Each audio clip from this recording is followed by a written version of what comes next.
Surah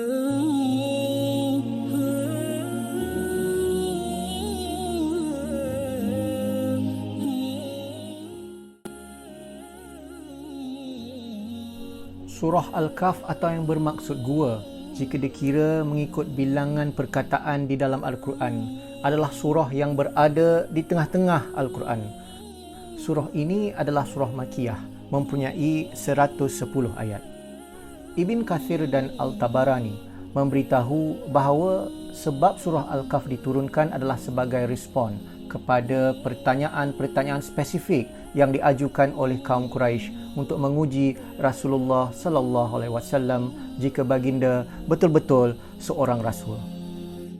Terdapat begitu banyak tafsir mengenai surah Al-Kahf di dalam YouTube.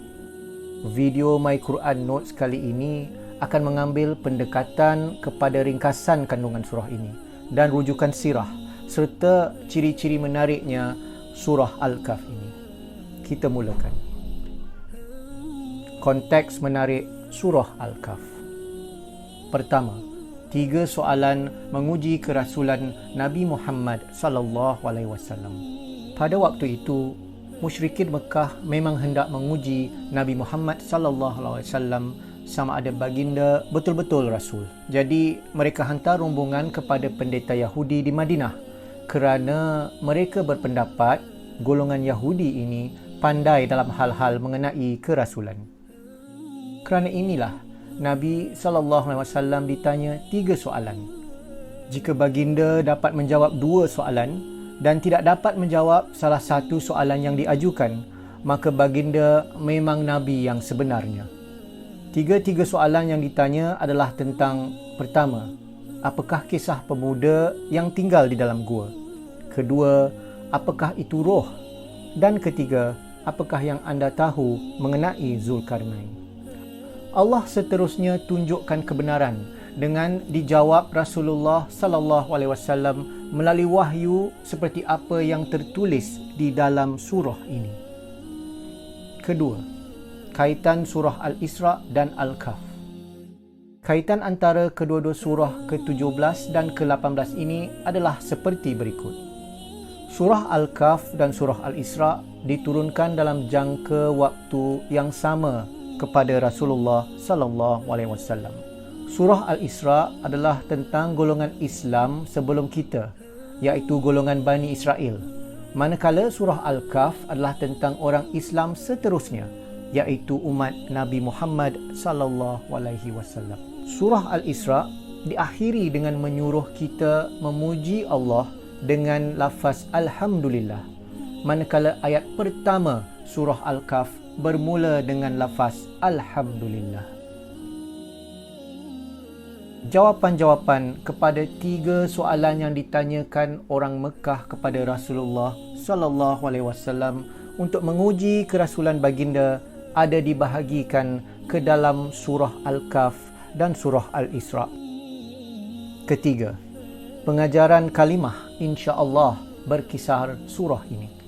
Sewaktu Rasulullah sallallahu alaihi wasallam ditanyakan soalan-soalan ujian oleh kaum Quraisy Mekah itu, Nabi sallallahu alaihi wasallam telah memberitahu kepada orang Quraisy bahawa baginda akan mendapat jawapannya pada hari esoknya tanpa mengatakan kalimah insya-Allah.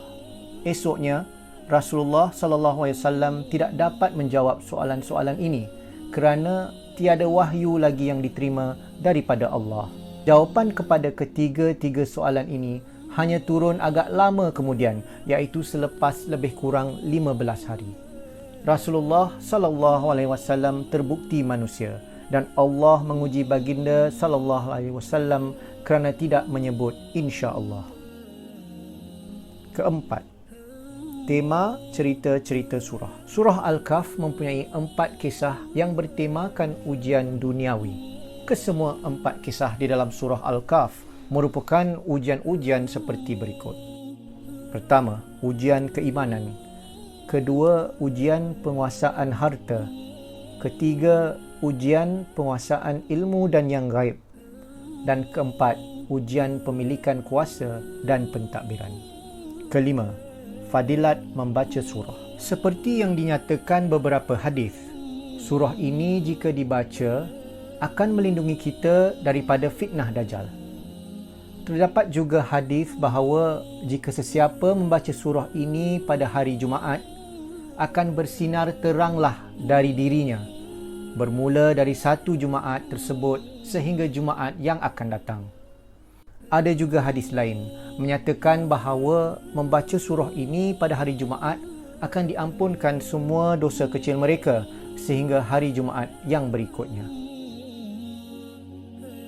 Kandungan Surah Al-Kahf boleh dibahagikan dengan pemahaman yang mudah kepada bahagian-bahagian berikut. Pertama, pengenalan mengenai Al-Quran dan manusia diberitahu tujuan kehidupan kita. Kedua, ujian keimanan, kisah orang yang tidur di dalam gua. Ketiga, ujian penguasaan harta, perumpamaan mengenai dua pemilik tanah kebun. Keempat, ujian penguasaan ilmu dan yang gaib, kisah Nabi Musa dan Khidir. Kelima, ujian pemilikan kuasa dan pentadbiran, kisah Zulkarnain. Dan keenam, penolakan kehidupan keduniaan atau materialisme dan kesimpulan surah.